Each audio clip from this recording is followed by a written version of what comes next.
Hey everyone, just getting to you here. So yeah, it looks like today I'm gonna be doing a little bit of tree cutting some more, I guess. Yeah. So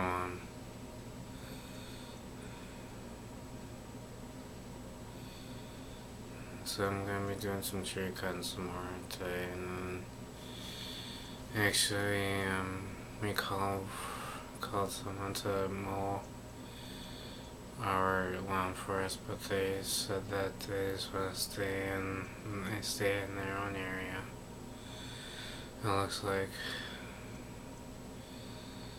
I mean, when you call for a lawn service to come out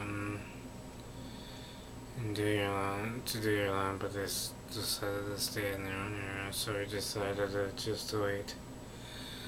Well, I decided just to wait for the neighbors to mow for us. So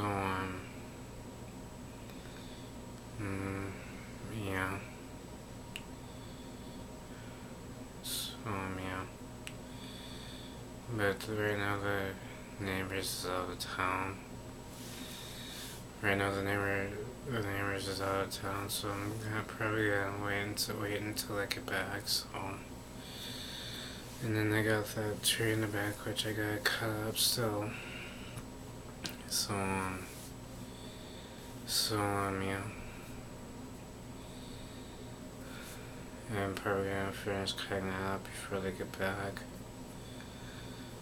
So I probably got today, maybe tomorrow in the weekend to do it. So I got like 2 days. 2 days to get it done, and there's not that much left. So you guys got, I mean, about the whole lawn lemons and stuff. So I just decided to wait for the neighbors to come and mow it for us. Yeah. And I just letting you guys know if I'm gonna be doing today. So today I'm gonna be doing more tree cutting. So just finish up what I got in the backyard. Yeah. And I'll probably talk to you guys next time. Alright. Alright. Alright, see ya.